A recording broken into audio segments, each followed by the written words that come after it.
Hello and blessings, beautiful souls. Saravá and I share to you. My name is Avalon Cameron and today's video is a highly requested one.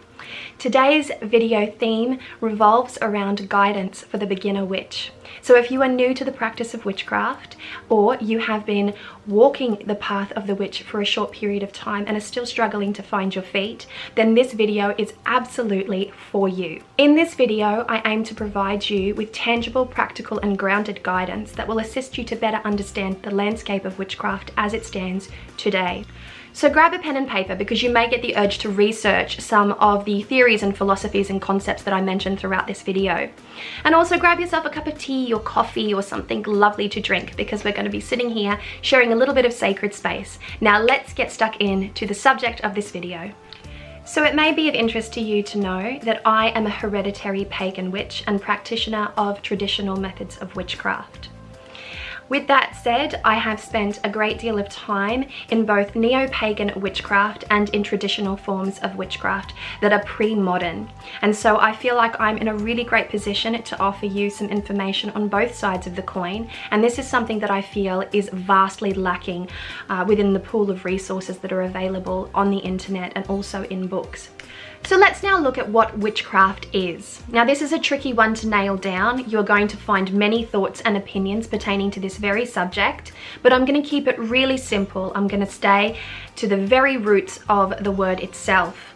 So put very simply, witchcraft is the magical action that is used to cause needed change in the self, in others, and in the world around you.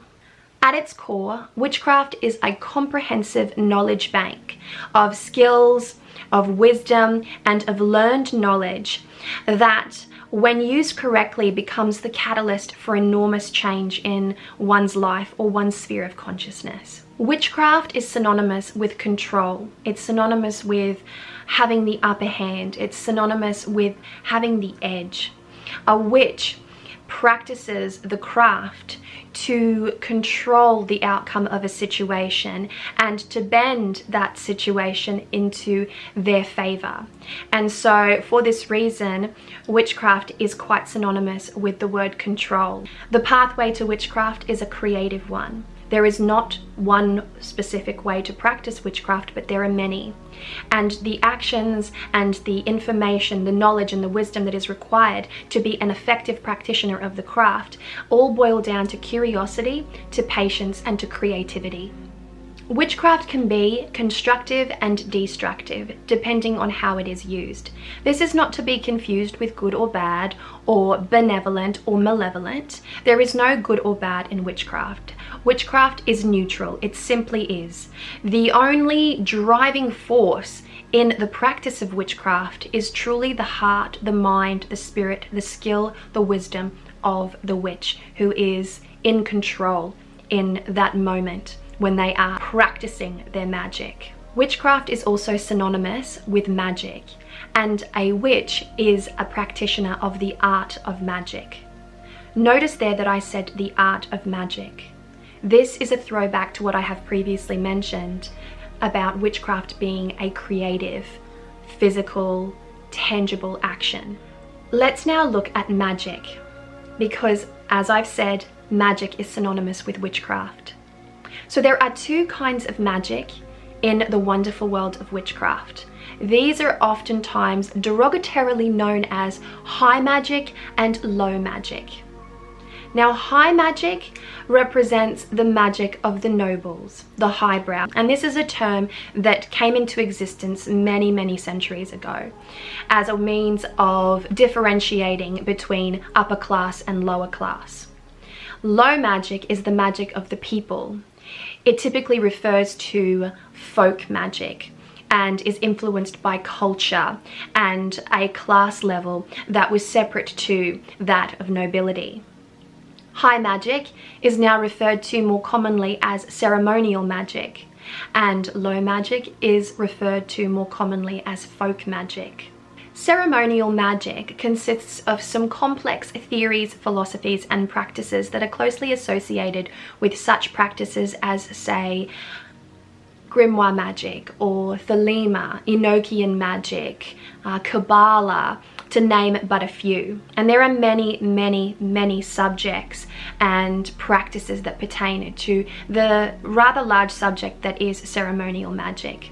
It's worth having a little look at if you are interested in finding out more. So definitely Google ceremonial magic to get a better understanding of what that truly means, because it is of a huge influence to the modern witchcraft movement.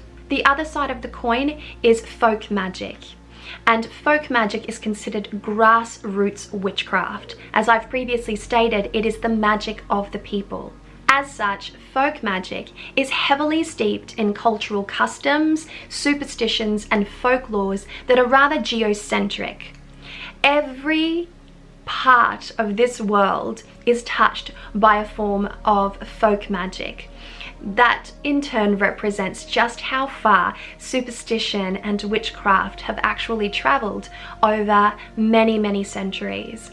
If you were to travel to Mexico, you are going to find specific forms of folk magic. If you were to travel to Brazil, again, you will find specific types of folk magic. If you were to travel to England, if you were to travel to Romania, if you were to travel to Africa, you are going to find folk magical practices that are alive and well, which is quite beautiful and quite exciting.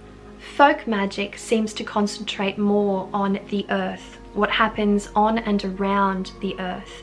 For this reason, practitioners of folk magic tend to observe the seasonal changes, agricultural festivals. They understand a certain amount of herb lore. They understand a certain amount of animal lore. There is practices of divination there, as well as a greater understanding of lunar phases, which moves into a little bit more of that astrological awareness.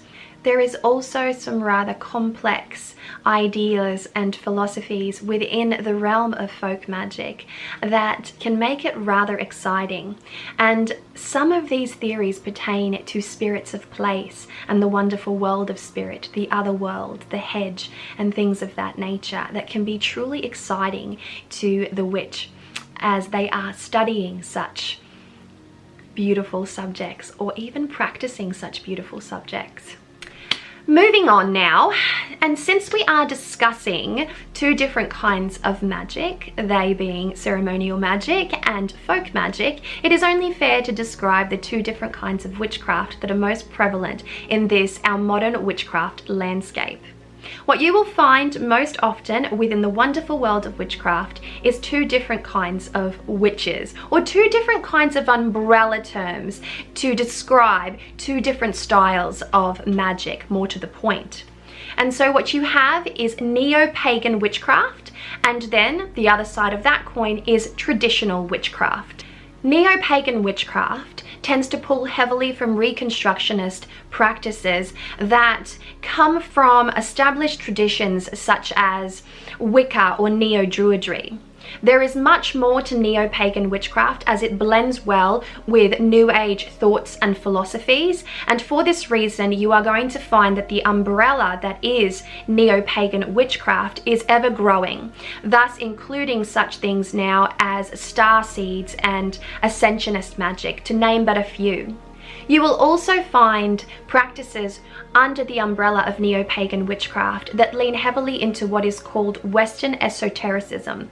And this is something that I highly encourage you to Google, because there is quite a bit of information about the subject of Western esotericism. And it's helpful to know at least some of the language that is prevalent there and some of the philosophies and ideas. You don't have to go deep, you just have to have a bit of a skim read to help you to acclimate to these theories, these philosophies, because you're going to encounter terminologies within this research that you hear thrown around within the witchcraft community time and time again. So it's beneficial to just become familiar with that. Traditional witchcraft, on the other hand, is a term that is given to those who practice a pre-modern type of witchcraft.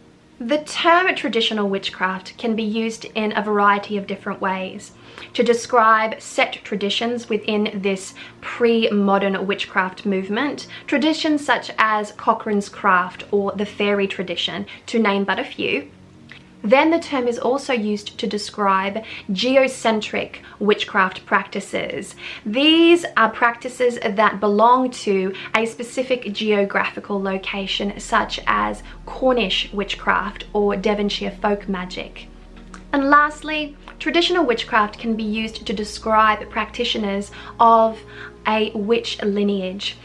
Those who practice the type of magic that may have been handed down from one generation to the other and remain rather closed. There is also the inclusion of other folk magical practices that can at times fall under the banner of traditional witchcraft, and these relate more to African diaspora traditions. Things like hoodoo, macumba are amongst them. While they have their own titles such as a hoodoo root worker or a conjurer, what they are practicing are pre-modern practices of witchcraft and folk magical practices of the people.